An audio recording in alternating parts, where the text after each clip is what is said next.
dis-moi, je ne comprends pas ce qui se passe avec toi depuis un moment.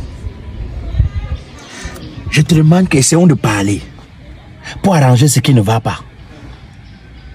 Dès que tu entres à la maison, oh, je suis fatigué, je vais dormir, pardon.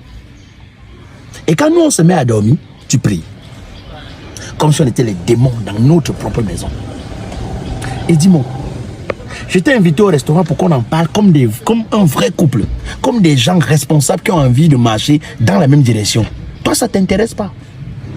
Tu trouves toujours des raisons pour ne pas accepter le rendez-vous.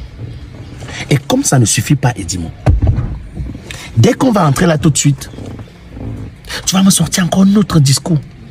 Tu peux vraiment me dire ce qui ne va pas, Edimo? Tu peux me dire ce que tu me reproches? Je t'ai toujours dit de donner ta vie à Dieu. Mais moi, je ne sais pas ce que tu veux. Edimo, sauf si je suis en train de rêver. Edimo, on s'est marié à l'église, non? Oui. Edimo, avant que tu ne commences à prendre ta tangente et que tu n'ailles dans l'église qui t'a été conseillée par ta copine, mais Edimo, on allait à l'église tous les dimanches, non? Et?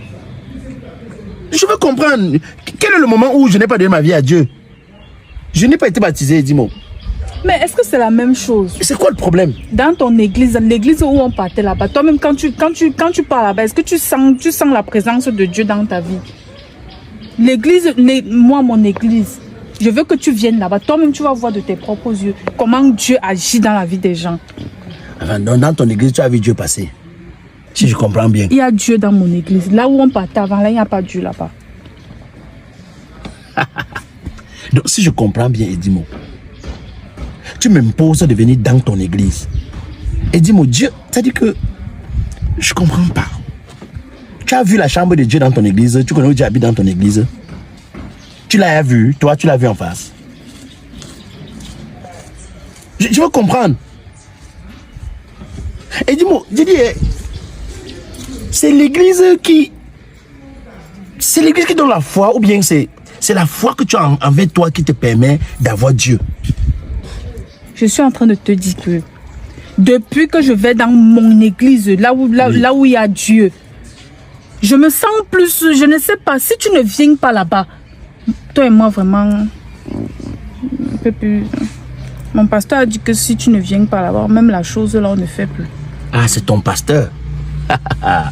Et dis-moi, alors nous parlons ici de foi ou alors nous parlons de l'église? Mais je veux comprendre, c'est l'église qui donne la foi, et dis-moi. Je ne comprends pas. Tu sens la présence de Dieu et que ton pasteur a dit que si je ne viens pas dans ton église. Alors si je comprends bien, je respecte le fait que tu aies décidé d'aller dans ton église et quitter l'église dans laquelle je t'avais amené où on s'était marié. Mais aujourd'hui tu me dis que si moi je ne viens pas dans ton église, ton pasteur a dit que tu ne dors plus avec moi parce que c'est ce que tu fais depuis un moment. Tu n'as plus le droit de préparer pour moi. Et dis-moi, tu ne me parles presque plus jamais.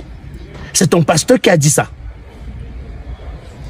Il m'a dit que tu as un esprit là qui n'est pas bien. Donc tant que tu ne viens pas dans mon église, franchement, tu ne vas pas me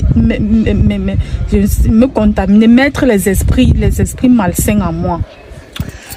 Et dis-moi, avant que tu n'ailles dans l'église de ton pasteur là, tu avais un problème.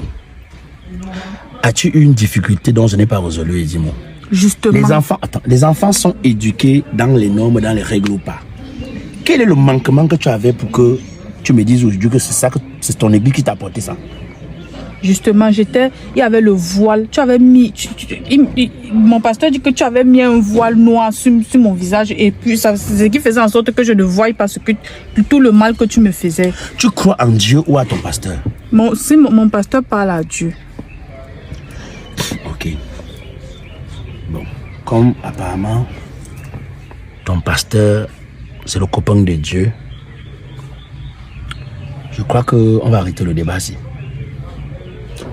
Tu descends de ma voiture, tu entres, tu ramasses tes choses, tu vas vivre chez le pasteur. Et qui comment ça? Non. Je vais aller vivre chez... Est-ce que le pasteur c'est mon mari? Non, mais attends. Puisque moi je ne viendrai jamais dans ton église et que le pasteur apparemment est plus écouté que moi, ton époux, le pasteur certainement va trouver quelqu'un fidèle ou bien lui-même va t'épouser et ça va te permettre de côtoyer facilement Dieu puisqu'il est le copain de Dieu. Dieu habite dans votre église et que dans mon église c'est le démon qui vit. En même temps, je crois que non seulement tu es chrétienne, mais tu as aussi les pouvoirs pour voir où Dieu vit. Je croyais avant que c'est la foi chrétienne qui nous permettait d'avoir Dieu avec nous. Mais maintenant, je constate que c'est l'église et le pasteur. Donc, tu vas descendre, comme je te dis là, je ne veux plus parler 2 fois. Il faut descendre, il va être violent. Et les enfants? Dans mon église, il dit que descends, si tu veux, tu parles avec les enfants. De toutes les façons, on m'avait déjà prévenu. Oui, appelle ton pasteur. On m'avait déjà prévenu que tu es comme ça. C'est Dieu qui me libère. Oui, c'est Dieu qui te libère. Mais je ne veux pas seulement qu'un jour, on m'appelle.